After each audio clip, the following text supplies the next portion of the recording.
If you're a developer, MCP, the Model Context Protocol, is the hottest thing in AI. My problem is I couldn't figure out why I'd want to use it. The documentation was clear about what it was. It's a protocol for connecting AI models to tools. But I couldn't see why I'd want to use it over just calling the APIs directly. Then I read this blog post about making your computer respond like it was the computer on the Enterprise from Star Trek, and everything clicked. Let me show you the moment MCP went from confusing concept to indispensable tool. Problem one here is the SQL barrier. Let me show you what I mean. That blog post recommended the osquery tool.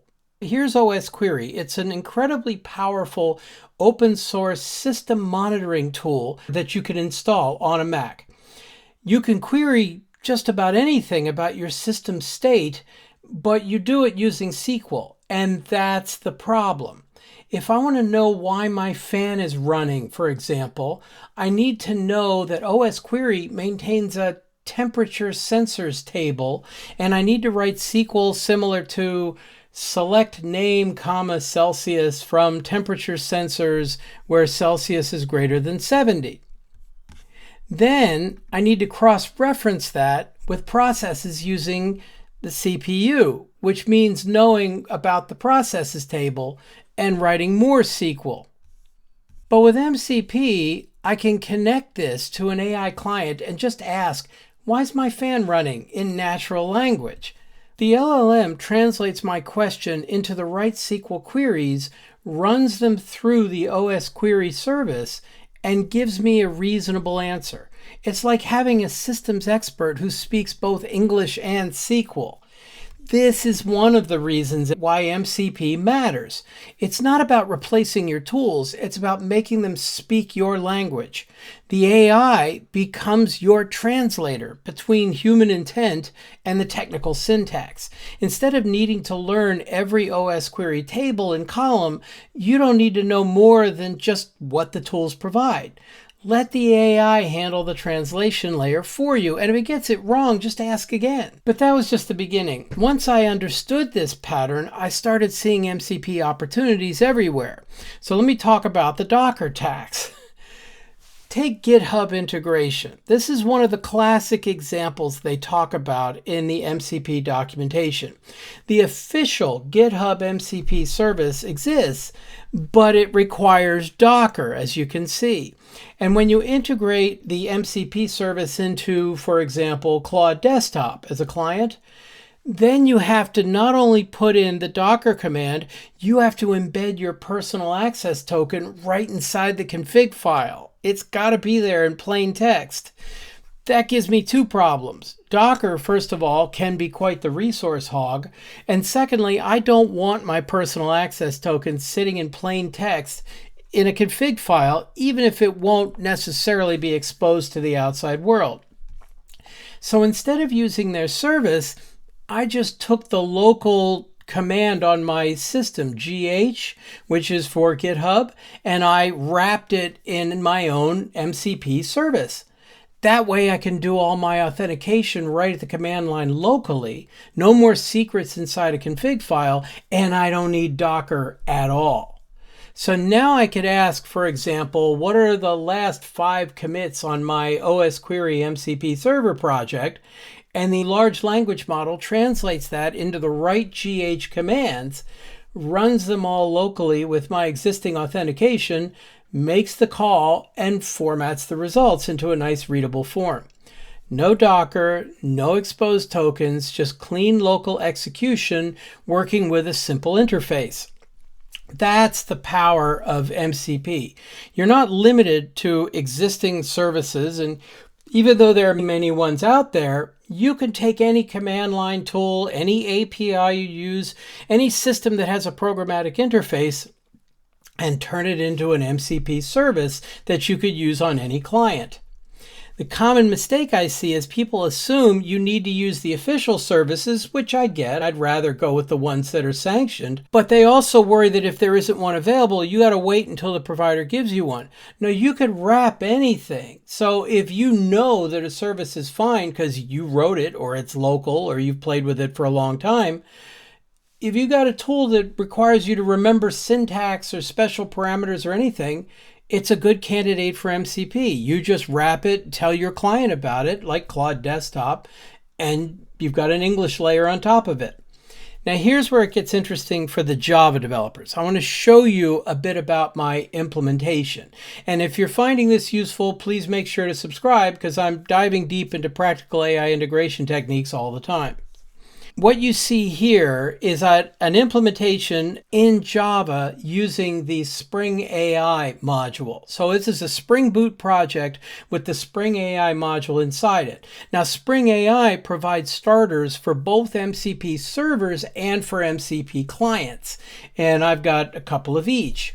But that means if you have some familiarity with Spring, you could use all the Spring patterns and mechanisms and implementation details that you already know. Just focus on the @tool annotation. Each one of those is on a method, and that tells Spring AI this method should be exposed to clients as an available MCP tool. Then the large language model reads the description and the parameter info from them and invokes the methods whenever it deems them appropriate. Sometimes LLMs don't work, but no harm in repeating yourself. Or you could be more specific about what you want.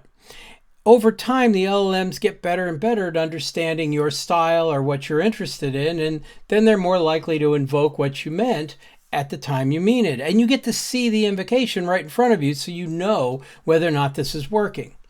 Now, for the demos so far, I've just been using Claude Desktop as a convenient MCP client. It's free, it's available, it's easy to configure, but you can build your own MCP clients as well. For example, back to that blog post, I figured, what the heck, I'll build a Spring AI based client too, with a Java FX front end, and I'll even throw in the AI voice command translation.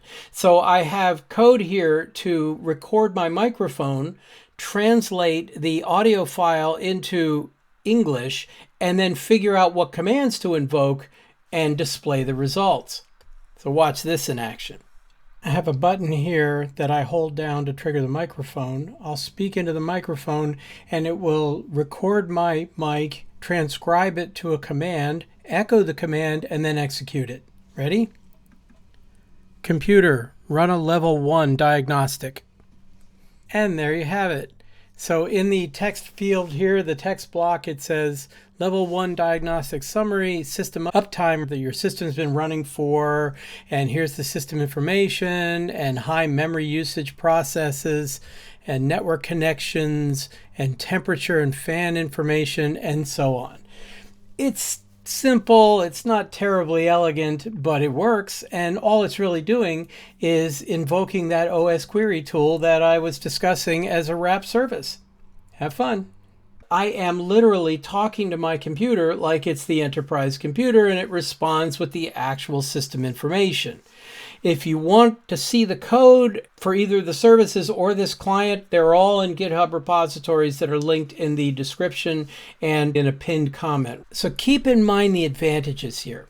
The architecture is simple and straightforward. You're just writing a Spring service and exposing the methods with that tool. Everything runs locally if that's what you want.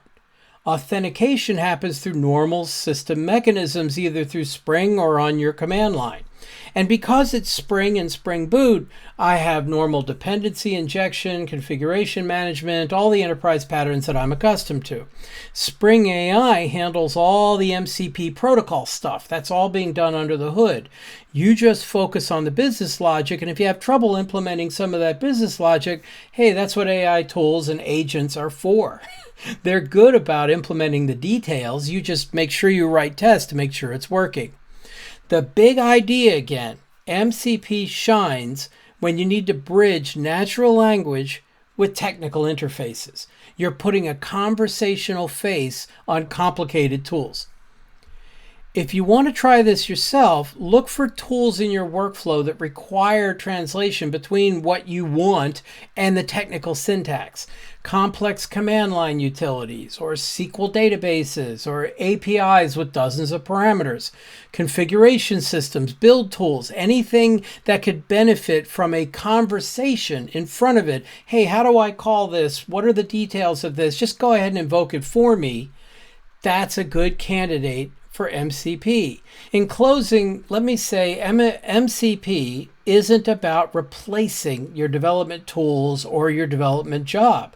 It's about making those tools speak your language. It's about putting a friendly, easy to follow conversational interface on these tools. Instead of learning every new API parameter and command line flag, you focus on what you want to accomplish, and the AI handles the translation.